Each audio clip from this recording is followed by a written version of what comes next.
everyone. Today is the personal statement and applications workshop that I am offering in partnership with the Safety Harbor Public Library. My name is Carla Berry, and I have been helping students prepare for the SAT and ACT and helping students with their applications, their personal statements, filling out the Common App for over a decade. So today we're going to get in depth with what do you need to do to get ready to apply. I am going to go ahead and share my screen here. And if at any point today my screen goes away, please let me know, because my intention is going to be sharing my screen as much as possible. Okay, let's pull up the applications handout that you all should have received in your email. Let's see here. And there we go. I'm going to share my screen. And if you can all just tell me in the chat box your grade and where you go to school and which colleges you are hoping to apply to, that will help me tailor some of the information I'm going to present to you today to your needs, to what will apply to you. If everyone participating today will be applying to Florida colleges, I will mainly focus on that. If you will be applying to colleges out of state or special programs, let's say you are applying to 7-year medical programs, I will do my best to include information about that too. So navigating applications. So most of your applications will be done through what is called the Common App.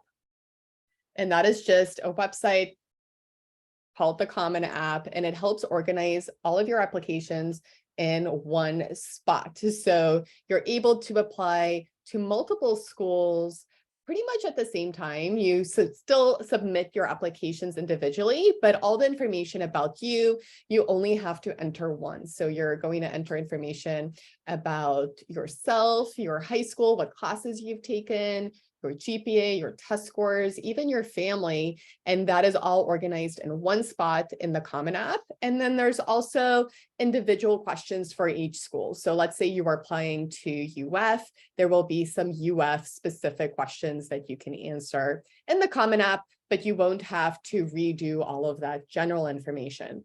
The Common App also includes something called the personal statement. I had a student a few years ago, and she is now at an honors college at a pretty prestigious university. She was a very smart student. She thought that the personal statement was just one sentence summarizing herself, but the personal statement is actually a multi-paragraph essay that describes what is important to you, reveals some information about yourself. So within the Common App, you can also include your personal statement. Most universities require a personal statement. Some universities will say it's optional. And if it's optional, I recommend still including your personal statement. And some universities don't even need the personal statement. But I would say the majority of universities that I find that students are interested in applying to do want the personal statement. So let's look at application forms. What information should you gather? So it's really wise to get a copy of your transcript, even if it is your unofficial transcript right at the beginning of applying. You're also going to need information about your parents, like where did your parents go to school?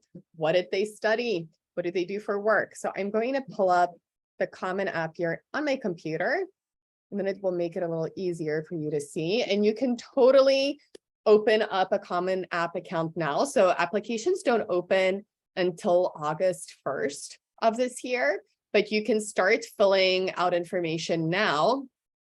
And when applications do open on August 1st, technically that information should roll over. So I haven't had it happen yet to a student where they've lost information, but that technically should all roll over. Things like the personal statement and when you're describing your activities, I recommend doing that within Google Docs, so you can easily edit it and go back and revise it, and it's safe. So I wouldn't write your personal statement or activity descriptions directly in the Common App.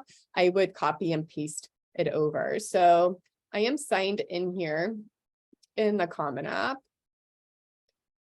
And you can see what it looks like when you sign in. You have this dashboard of all the universities. So I have universities here from last year. So I'm going to just remove these.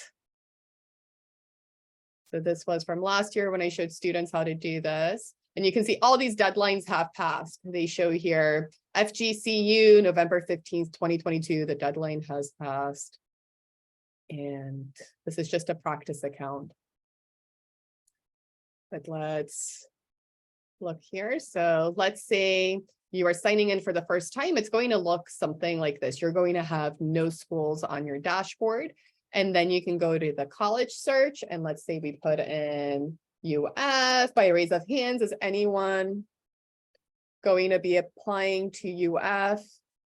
And did they remove UF from the Common App? Why can't I find it right now? Maybe they removed it. I'm just going to put the University of Miami in here to start with. So I added the University of Miami, and then you can see here now it's on my dashboard, and I can add my term. So here, will you graduate from high school prior to December of 2022? No. Preferred start term. Let's say it is. So since the new Common App has not opened up yet, remember on August 1st, it opens up. All these questions will be for the last application cycle. But on August 1st, once this opens up, it's going to update for the new application cycle. So here I have the University of Miami on my dashboard. If I go to the Common App tab, these are tabs that apply to all of the universities that you're going to will be applying to. So your profile information, family, education, testing, activities, and writing. That goes to all the schools. When you go on the My Colleges tab, like let's say the University of Miami here, you'll see questions, and these are questions just for the University of Miami. So your responses here will not be shared with other schools, only with that particular school. So if we go to Common App, here you can see a lot of information that you're going to need. You will of course have your basic information about yourself. That will be pretty easy to do. Your address, your contact details, your demographics. So information about your heritage, your languages, your geography, if you have a fee waiver, that would go in here. Then your family section, this I find the trickiest for most students, especially if your parents are divorced and you have step siblings or half siblings or siblings you don't really know that well, or maybe you don't really know one of your parents well. This section can be a little bit stressful for students sometimes figuring that information out. So you're going to include information about your parents, and they ask here their occupation and employment status and their education level and where they went to school and what year they graduated from those schools. And that can be a little bit tricky. So that would be good information to gather before you start. They even include information about step parents here. So that can be a little bit tricky to do. Then for education, the section is pretty easy. It's just which high school you attend. If you have attended more than one high school, you would include all of those in here, and you put when you went to those schools too. So you can see here they have the other secondary or high schools that you may have gone to. If you took any dual enrollment classes, you would also put those universities in here. So let's say you took some dual enrollment classes at SBC or at UF, you could put that in there. Summer programs would be included in there. Then great. So this is something I would reach out to your guidance counselor before you even start filling out the Common App. What is the class rank reporting? This is going to vary from school to school. What is your graduating class size? What is your class rank if your school does rank? And then the GPA scale reporting and your GPA. You're also going to include your current or most recent year courses. So if you're going to be a senior this fall, it's classes that you're going to be taking this fall. So this is all information that you want to get together before you even start filling out the Common App. Now, I want to make a point here with current or most recent year courses. And if there is only a handful of things that you remember after our session today, this would definitely be up there for you to remember. And that is, as a senior, your classes are really important. Changing classes is also really important. It's important to avoid changing classes if you can. So once you submit your application, so let's say you put in here that you are going to take statistics in the spring semester and you submit your applications, and all the universities think that you're taking statistics in the spring. If spring rolls around, so January, you're starting that class and it's super hard and you want to drop it, you're going to have to email all of those universities you applied to and let them know that your classes have changed, that you are no longer taking statistics if you drop it. Most of the time, or a lot of the time, that could negatively impact your application. So I encourage students, if they do change their classes as seniors, and you only have to do this if you've already submitted your applications, to actually contact the universities where you are applying to or where you have applied to, since this is for after you've submitted your applications, and tell them what you were thinking about doing. So, hey, I am considering dropping calculus this spring. Will that negatively impact my applications? And they will give you an honest answer. They will say, yes, that will negatively impact your applications, or no, it will not negatively impact your applications if you replace it with a course that is just as rigorous. So just make a note with senior year classes, once you submit your applications, you are pretty much locked into taking those classes. And if you do change your classes, you have to let the universities know. So those are important. Then we also have the honors section. This is one of the most forgotten about sections for the Common App and for applications. So it's a pretty simple section to fill out. There's only room for 5 honors. So you do have to be a little bit picky. If you have more than 5 honors, I wouldn't necessarily put in Dean's List. They can gather that from your GPA and from your transcript. I would choose other honors to put in here. I would only put Mu Alpha Theta in here if you don't have, or if you have more than 10 activities and you couldn't fit it into your activity section, then I would put that in here. But I say it's the most forgotten because a lot of times students forget what honors they have received. I had a student a few years ago that was about to be an Eagle Scout. And when I met with him, he was wearing his Boy Scout uniform and he had all these badges that he was wearing. And I asked him about his honors for the honors section as we were filling that out. And he said he didn't have any honors. And he was actually even wearing his honors. I could just look at his sleeve and see all the awards that he had earned through Boy Scouts that he could include in here, but he still forgot about it. So for the honor section, as you are gathering your materials, I would ask your parents if they remember any honors that you received. Ask your guidance counselor if they have record of any honors that you received, because a lot of times students will forget some of the honors that they have.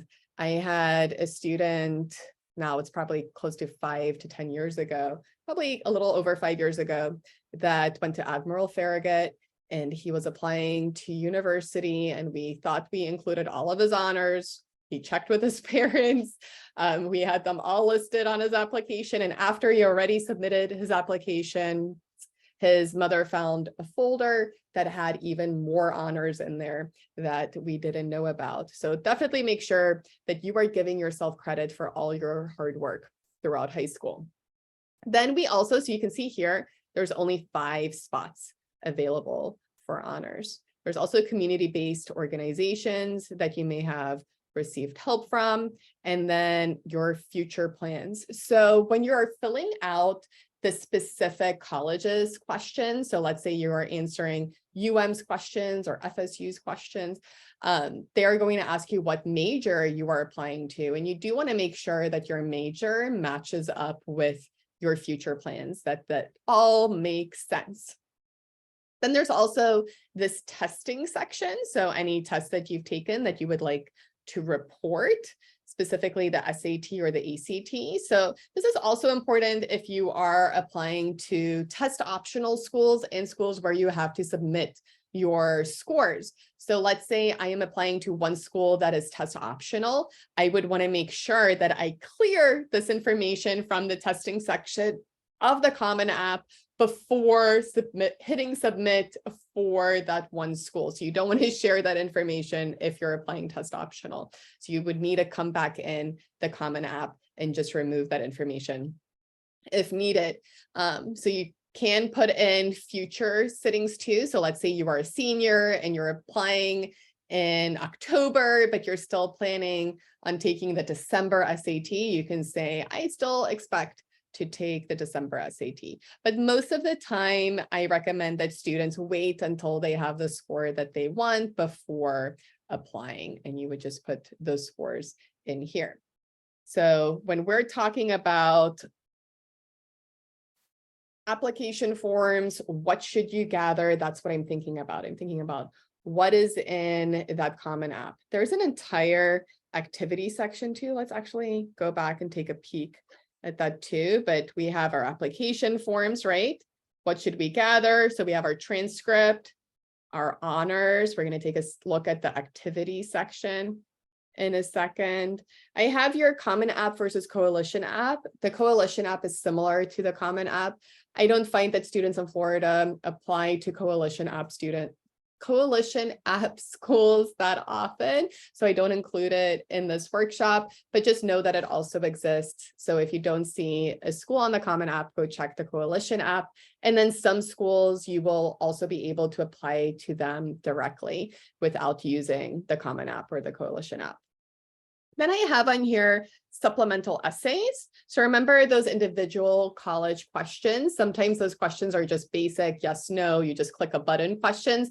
And other times they do ask for additional essays. So a common supplemental essay question would be, why do you want to go to this school? Or why did you select this major? Sometimes supplemental essay questions are more in depth than that, and they're more creative, but just be prepared for a lot of writing when you are busy with your college applications.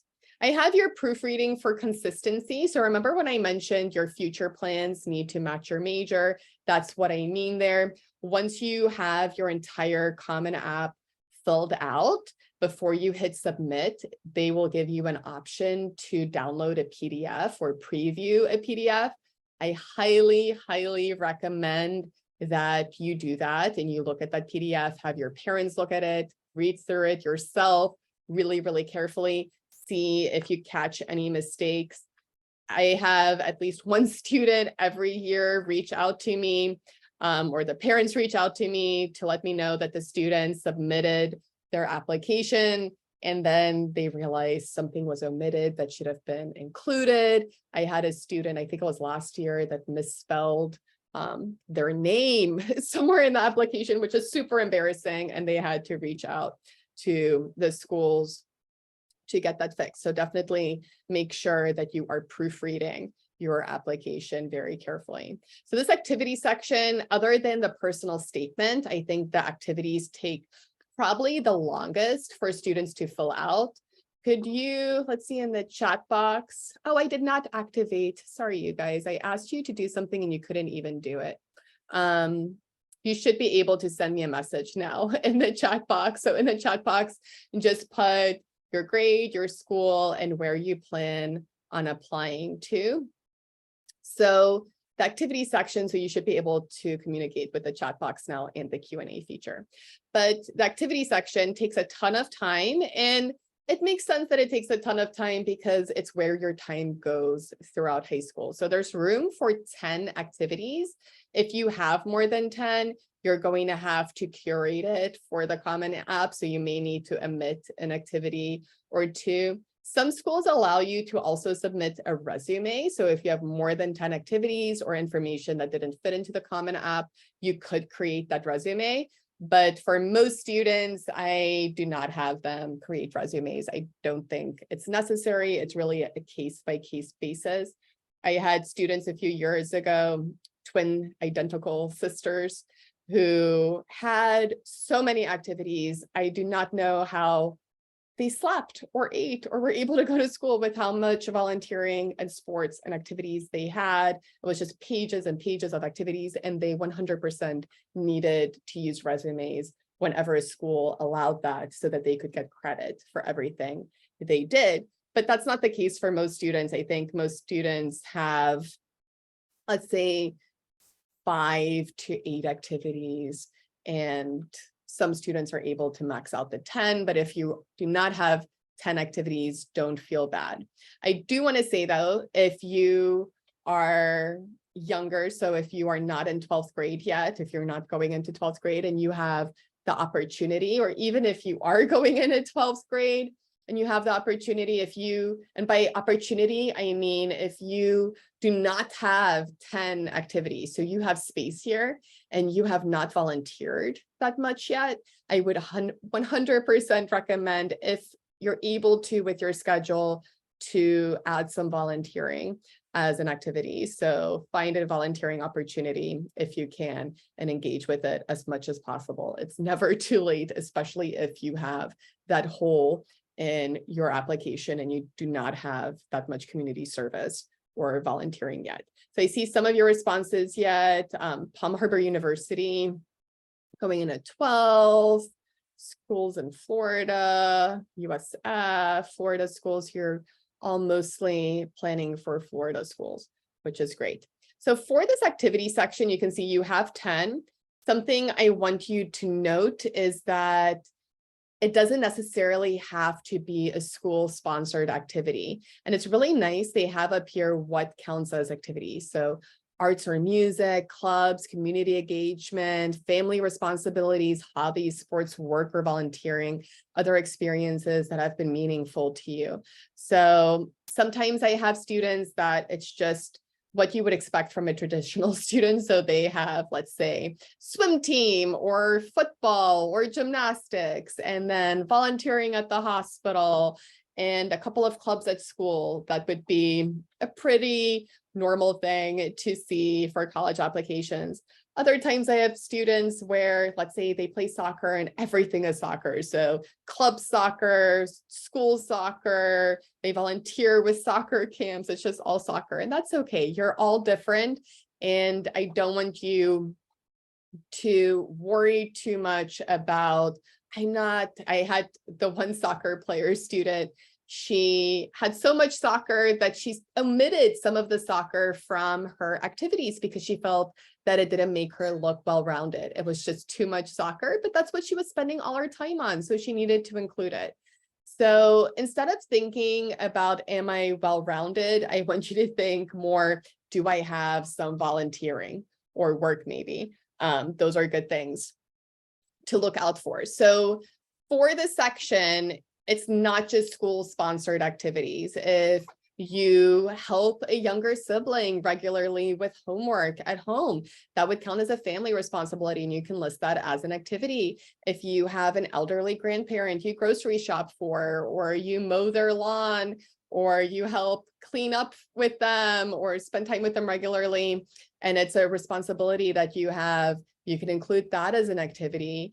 If you took piano lessons in middle school, but you no longer had time for piano lessons in high school, but you still regularly practice the piano or another instrument on your own time, that could count as an activity. If you play tennis on the weekends with a friend, even though it's not an organized activity by somebody else, it can still go in there. I had a student a few years ago who on paper did not have any activities. So not really any involvement in school or in organized sports, but that student had a ton of activities that they were engaging with on their own time. So paddle boarding, fishing, weightlifting, swimming. There were a lot of sports that student was involved with, playing the drums, and we were able to fill out the activity section with their hobbies and what they were engaging with.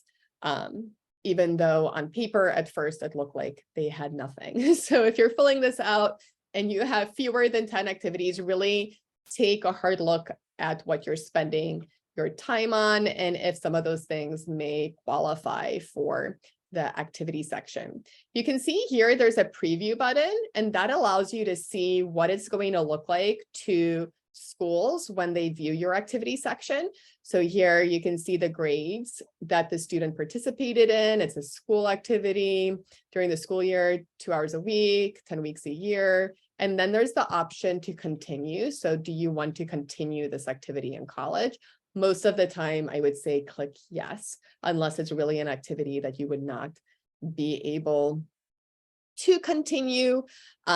You can also change the order. See that there's this little move down button. So let's say your first activity that you happen to enter here is not your most important activity. You can move it down. You really want this to be like a resume. When they look at your application, see the activities that you were involved in the most. So you spent the most amount of time on and were the most meaningful to you. Those should be listed first, and also the ones that were most recent. So activities that you participated in 11th and 12th grade would go at the top, and activities that you participated in 9th grade only would be at the very, very bottom as the least important. Then we can see we also have the writing section here. So this is your personal essay or personal statement. So for the personal statement, they have the option, it's the final one, that you can submit your own essay. So it can be one on any topic. I find that most students just do that, but they also have some prompts here if you're really lost that you can use. And it's 650 words that you can write. So I often have students ask me, well, what if I only came up with 400 words? This is the one essay where I would really encourage you to get as close to, if not right on the dot, with 650 words, if at all possible. You really want to maximize the personal statement. So when we're preparing for college, we have 4 years to get great grades, right? And be involved in activities and sports and volunteering. So those are really important for your application. What are your grades? What are your activities? What are your extracurriculars? Your standardized test scores like the SAT and ACT, if the school looks at those, are also really important for your application.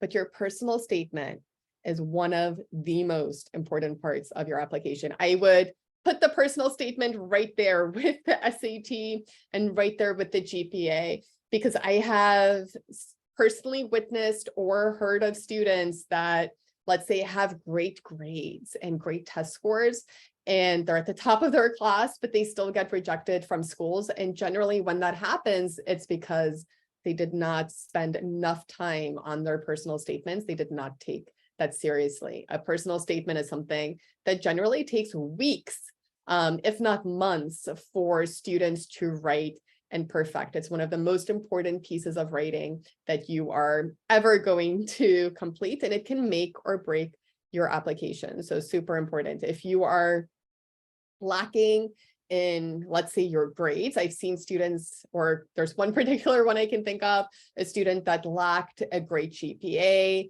and lacked a great SAT score. I think the SAT score was below 1100 or right below 1100, right around 1100 or below 1100. And that student was able to gain entrance to UF with a lower SAT score and a lower GPA, because that personal statement was so memorable and crafted so well. So it's a really important part of your application that I want to stress. Okay, so test scores. We talked about, or briefly mentioned, the SAT and ACT. If a school accepts one, they'll accept the other one. There's not really any advantage from an admission standpoint to take the ACT versus the SAT or vice versa. It really just depends on which one you prefer. I find that for most students in the Tampa Bay area, at least, the SAT is preferable. Every now and then I'll have a student that needs to take the ACT, but it's pretty rare for me to recommend the ACT for a student. I can it's so rare that I can tell you in over a decade of being in this industry and helping students prepare for the SAT and the ACT, I can probably at the most, and I've helped hundreds, if not thousands, it's probably at this point thousands of students prepare for these tests. I can count on one hand. So there are fewer than 5 students that I can remember that really needed to take the ACT, where it was just clear as day that the ACT was the best test for them and not the SAT. For a lot of students, it's either or. They can take the SAT or the ACT, or I just recommend the SAT, but it's much rarer for me to say you really need to take the ACT, don't take the SAT. SAT subject tests have pretty much been discontinued. Schools don't really look at those anymore. There are, of course, test optional schools that became much more popular with COVID. A lot of schools have extended the time period that they look at, that they enable students to apply test optional. And then, of course, submitting scores to schools. This is something that, what did I just do with this pen? I did something with it. That is something that you do. So it's not something your guidance counselor is going to do. We looked at in the Common App how you can submit your score through there, right? You like write out your score, but that's not officially submitting your score. So you would have to go on the ACT website or on the College Board's website and send your official score reports through there. So that's sometimes lost to students where they think, well, I put my score on the Common App, I'm done with that part, but that is not the case. The application fees, they range from $0 to 80 plus. Some schools will send you fee waivers in the mail. So Stetson is one that I can think of that will do that. So some smaller schools will often send fee waivers. You can also get fee waivers for financial need. So you can have your guidance counselor, you can talk to your guidance counselor about fee waivers if you think you may qualify. I see a question here. Is it beneficial to take the SAT or ACT multiple times, regardless of score? How many times should I take that? So this is a very individual question. I would say for most students, it is beneficial to take it more than once or several times. I would dare say, and I think all of you, and even the student who asked, you're applying to Florida schools too. For Florida schools, I would say to keep taking it until you get the score that you want. So even if that is many, many times. I had a student several years ago, probably at this point, it would be over 10 years ago that I had this student, and she took the ACT more times than any student I had before her and any student since. So I would love to know the exact number of times she took the ACT, but so many times. But she was so determined to go to FSU. That was her dream school, and she just was not scoring high enough to guarantee that admission. She just kept on taking it, and she finally got that score. And she graduated from FSU and went back to FSU to get her master's, and now she is successful in her career. So no one knows that she took the ACT dozens of times, or she took it at least, I would say, 5 to 10 times, if not more, the bare minimum. So I would say to keep taking it. For Bright Futures, you have until the summer after you graduate. So students who just graduated, class of 2023, those students were able to still take the June SAT and have that count for Bright Futures. I have seen quite a few students take the SAT after they've already graduated to get their score up to the point where they get full Bright Futures. So totally worth it, in my opinion, to take it multiple times. Now, if you are taking it multiple times, you really need to be putting in some prep work between those takes for the majority of students. So it's not just signing up for every test date that is available. It is taking practice tests, learning from your mistakes, learning methods. For instance, for the math section in the graphing calculator, how to use the apps and Polysmelt and how to graph inequalities and circles and how to solve linear equations in there and input absolute value. It's knowing all of those things in your calculator and really learning from test to test. So it's not just signing up for different test dates. I will tell you a story though of a student I had a few years ago who, and every now and then I have students that do this, especially seniors, will sign up for an SAT maybe twice in the same week. So they'll take the March SAT,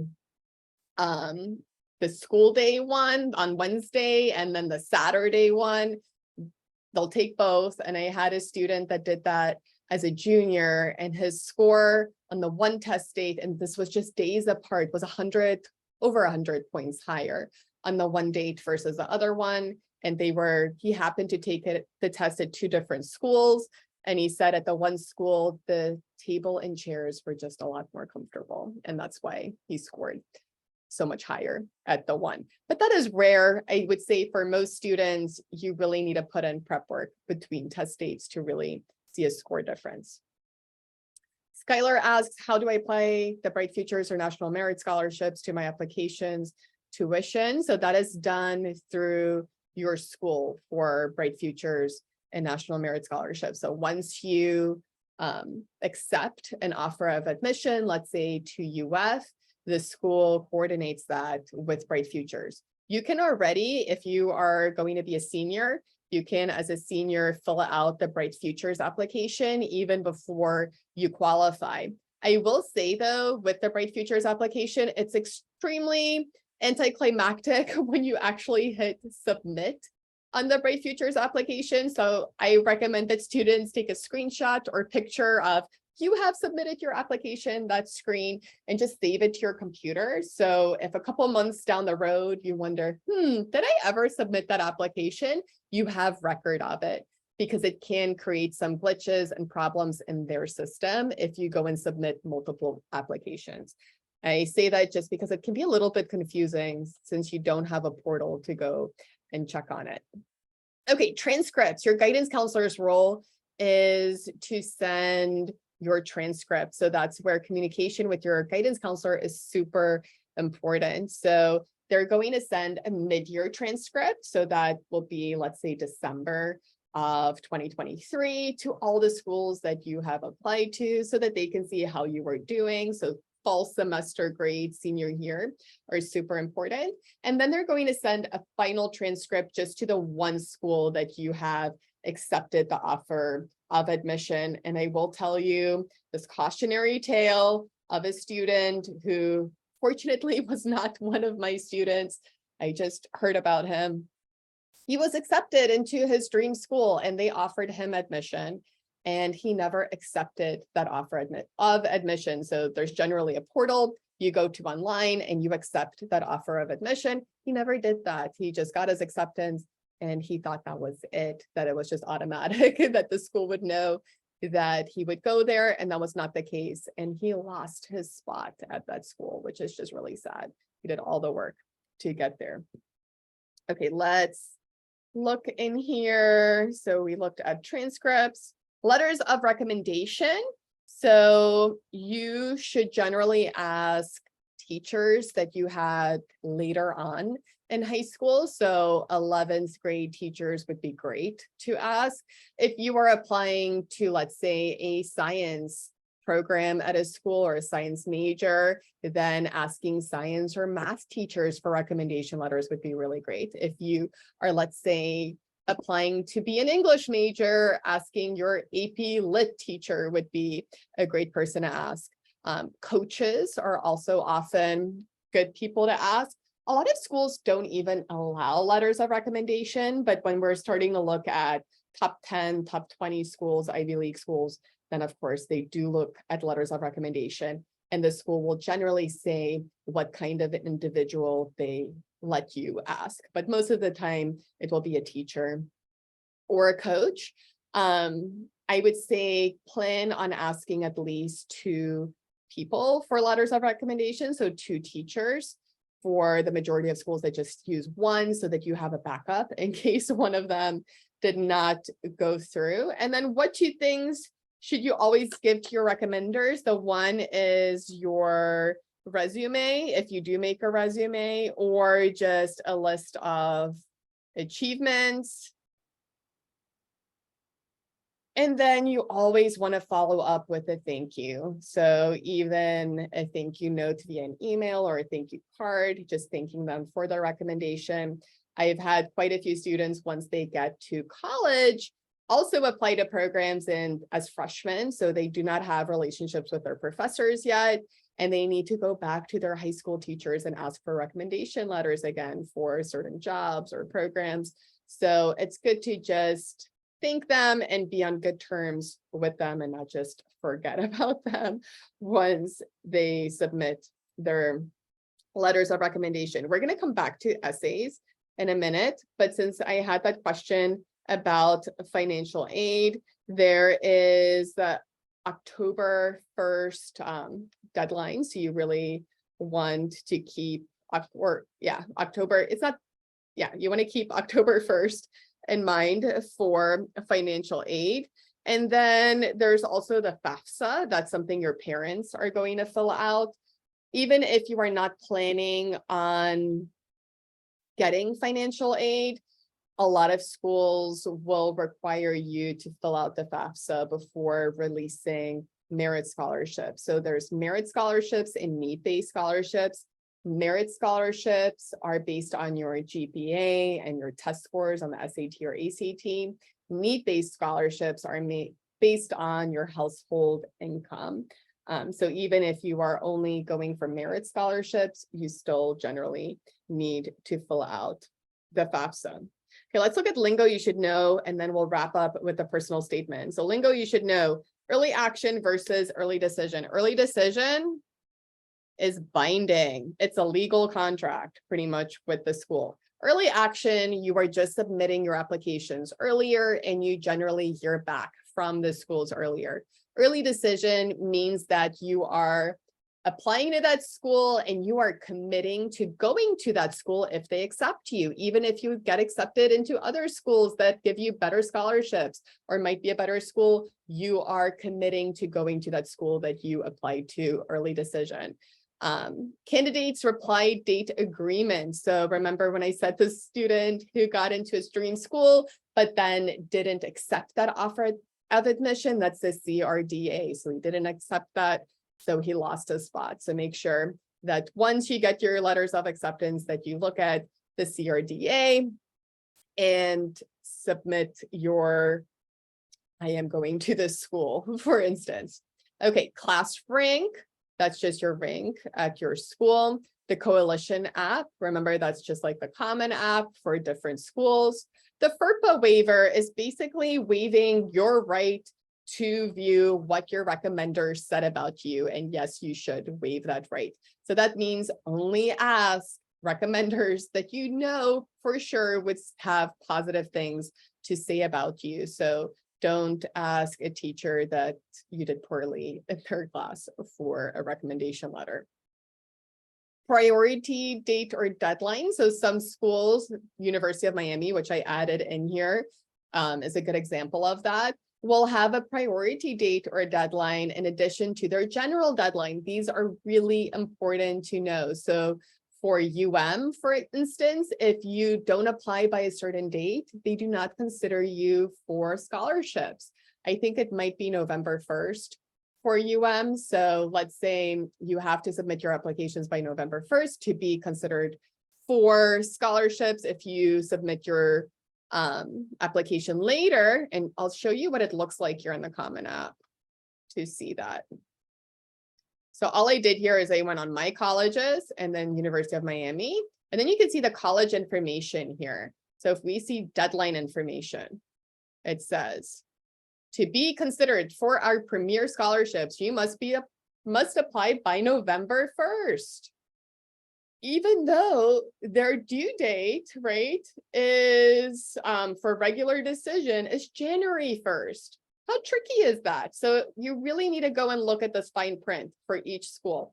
I've had students in the past that they came to me for college applications past that November 1st deadline. and UM was on their list. And even though they had great SAT scores, great GPAs, they would totally be eligible for those scholarships. They were not considered for them because they did not read the fine print. They didn't know me before the due date, but you guys know me now, so you will not make that mistake. Rolling admission just means they are offering admission to students as the applications come in. It is generally a good rule to apply as early in the application cycle as possible. So if you already have your SAT or ACT score that you're happy with, when applications open on August 1st, just get those applications in as quickly as possible. You can totally work on your personal statement over the summer and have that ready to go. And then once applications open on August 1st, you will see some of the schools may change those supplemental essay questions, but most of them stay pretty similar. So you can even work on those over the summer and then just modify them as needed when applications open. And then we already touched on SAT subject tests. And then a waiting list. So some schools will not offer you admission, but will put you on the waiting list. There will be individual parameters for each of those schools. Some schools will allow you to write another essay or submit more information to increase the odds that they will accept you. Other schools will just have you sit on the waiting list, and if a spot opens, they may let you in. Okay, essays, personal statements, supplemental essays. We already talked about how this is one of the most important essays you will ever write. You have your personal statement, which is that 650-word essay. There are supplemental essays that are individual to each school. And then in the Common App, there's also this additional information section. So if I go to Common App and I go to writing, there's additional information at the bottom here. So you could include 250 words, at least for the last application cycle. We'll see if they keep this for the next one, about how COVID impacted you.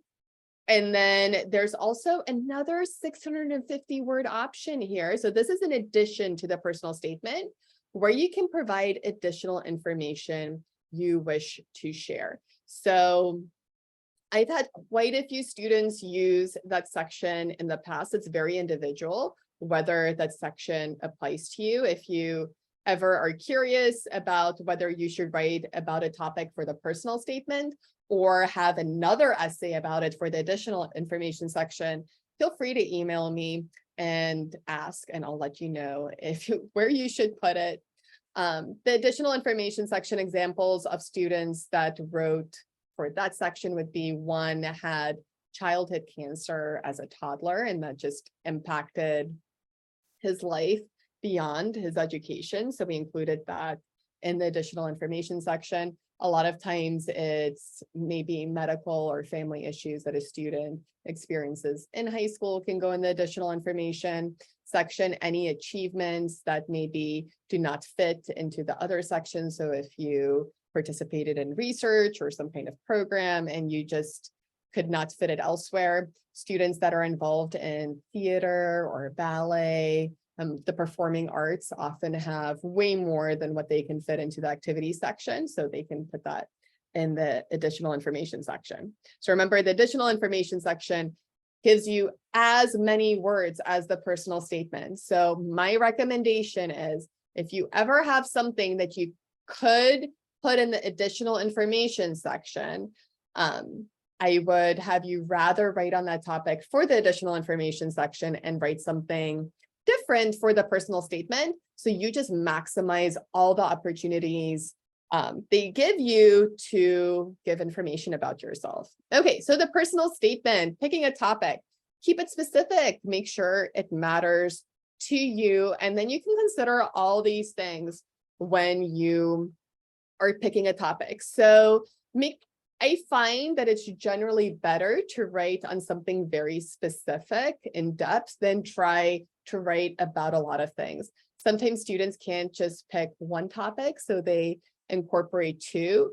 It's nice to have a topic that gives additional information about you.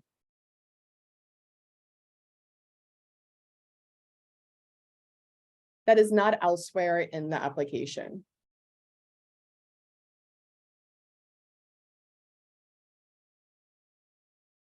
So if you are on your high school swim team, most of the time I would say do not write about being on the high school swim team for your personal statement because they already know that about you. Every now and then there are exceptions though. I've had a student in the past that was on the high school swim team and that was her personal statement, but she wrote about how initially she was the worst person on that swim team and it took years to get her coach's approval. So it gave more information about her. So if this person looked at her application and they saw, oh, varsity swim team, they would not expect that she was the worst person and they wouldn't know the struggle that she had on the swim team. So that made it okay for her to write about her sport, even though generally we try to steer away from our achievements that are listed within our application already. So if you have a major life event or an obstacle that you can write about, then that would generally be better because you're not going to list that in your activity section. But remember, for your obstacles, that might be better for the additional info section, which might be confusing because I'm telling you the personal statement is additional information about you, but there's also this additional info section. But that additional info section is really about things that may have happened to you that were challenging. So another example for the additional information section would be if you received, and this would probably actually be the most common reason students fill out the additional information section would be, let's say you got a D in biology or in a class, a grade C, I'd say a grade C or lower, especially lower than a C, you would write about that in the additional information section. I would say out of all of these, my favorite one would be if you can write about community service in one way or another, but there's not really a right topic or a wrong topic. I've seen students write about all sorts of things. I would say it's not even as much about the topic as it is how you write about the topic and how much information you reveal about yourself as you write about the topic. So you want to be as memorable as possible and also reveal things about yourself. So instead of telling them you have all these qualities, you are showing them that you have all those qualities. Writing a draft, I say be prepared here to write multiple drafts. And also don't be too concerned about the first draft. So I've even had students write their first drafts using voice to text with their phones, which is okay if you just need to get thoughts down on paper, but be prepared to write several drafts. And I would even go as far as to say on several different topics, on 2 to 3 topics. And then once you have those drafts on the 2 to 3 topics, you can pick which one is the best, which one is the most memorable. And then that is the one that you really revise and you go back and write several drafts just on that one and you perfect it. So for students that have taken my Application Pro course in the past and students I work with one-on-one, I generally have them write on at least 2 to 3 topics, and then we pick which one is the best first draft and have them refine that one. You may find that you have your list of topics and you start writing on one, and it is really challenging for you to write about that topic, and you can just abandon ship and write about something else. Now, honesty, you want to make sure, this is a really important one here, to be honest when you write your personal statement. I had a student, and this was definitely over a decade ago, that wrote one of the most memorable and moving personal statements in a class that I taught. So this was back in a brick and mortar class and brick and mortar school. And she was writing this draft, and I had the piece of paper with her draft in front of me, and it was just so moving and memorable. And I was like, wow, I can't believe you went through that. This is a great personal statement. This is amazing. And she laughed and she said she made it all up. So we do not want to do that. We want to be honest in our personal statements. We do not want to overly embellish or not tell the truth. And then I have it highlighted here in a blind reading. of your personal statement. That means if someone you knew read your personal statement, or someone you didn't know read your personal statement, and they didn't know this personal statement belonged to you, they would still be able to identify the qualities and features that make you in that personal statement. So if you shuffled all your friends' personal statements together and someone read them, they would know, oh, Jane wrote that one, or Bob wrote that one. There would be so many identifying features in that personal statement that they'd be able to match it up. So coherence, be precise in your response, and don't try to share everything. I think that's probably the biggest pitfall I see for students. The biggest trap is just trying to list their achievements as if it's a resume and just force it into paragraphs, things that they have done. It's not as important about what you've done as your experiences and how you see the world and what you've been through. So things to focus on your strengths, and revealing something new about yourself is probably one of the most important things. Using the right word choice. So really go through it, make sure you're using the right word choice and the right tone, you're engaging to the reader, and you're answering the question and it's clear to navigate. So answering the question would be if you are answering a certain prompt. How many of you, by raise of hands, have heard of QuestBridge? Has anyone heard of QuestBridge before? So I'm going to show you the QuestBridge website.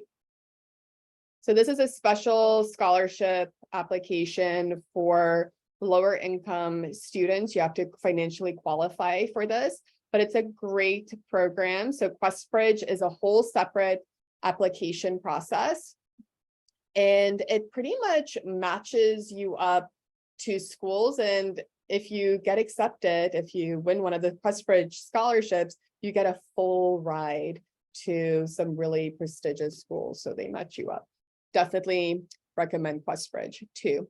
I think about QuestBridge because I say, use the right word choice and tone. I had a student several years ago send me her QuestBridge essay the day before applications were due, and it was not the best tone. I generally encourage students to be as positive as possible in their personal statements.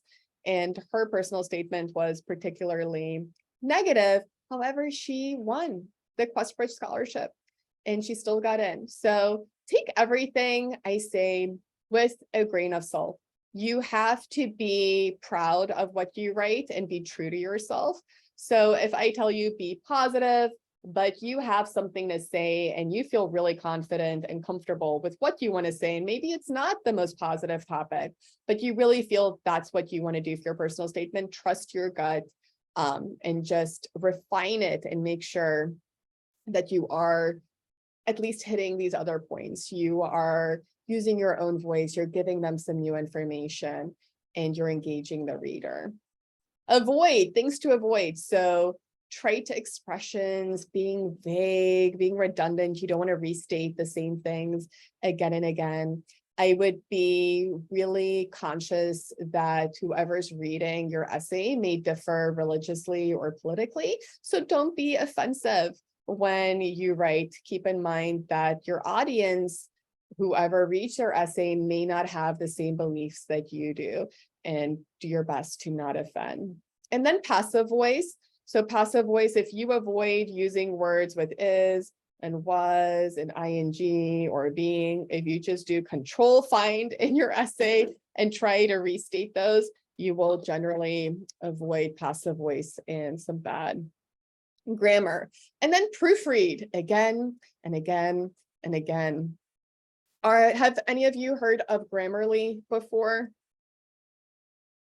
Grammarly, I'll put it just in the chat, is a good website to just put your essay, your personal statement through and see if there are any errors. You can also use Microsoft Word to just spell check and see if there are any errors. Your essay should definitely, your personal statement should definitely pass Grammarly, and just Microsoft Word before you submit. So before we wrap up today, does anyone have any questions? before we wrap up? I know college applications are such a unique time. There's definitely information that applies to everyone, but there's also unique cases. So if you feel that you have a question, feel free to ask it in the chat box before we wrap up here. And I am going to share my website too. Let me grab my website. This is an anonymous evaluation from, oh, I didn't send Grammarly to everyone. Here's Grammarly. And then if you go to carlaberry.com/evaluation, and I'll show you here. So you just go to my website, my homepage, and then more program evaluations. This is anonymous, and it helps me to know what you found the most helpful from today, what you would like to see more of in the future, or if you have any constructive criticism. I do look at those before planning future workshops with the Safety Harbor Public Library and future courses that I offer on my own too. Oh, here's a question. Is it possible to receive letters of recommendation from a teacher from a school which you transferred from recently? I would say generally that would be possible, but I would make sure that you have the teacher's information. But I do not see a problem with doing that. I think that happens a lot of the time to students. Any other questions? I'll give it another minute or two.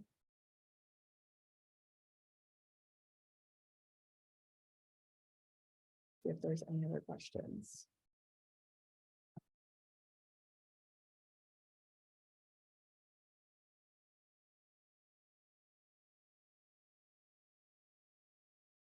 And I don't think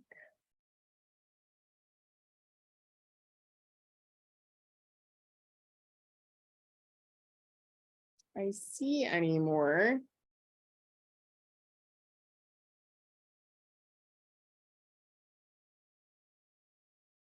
No more questions. So I hope you all learned a thing or two today about applications and that you feel a little bit more prepared for the process that you're going to be going through. If you have any questions after today's workshop wraps up, feel free to email me. I hope that you all have a great weekend and good luck with your applications. Bye-bye.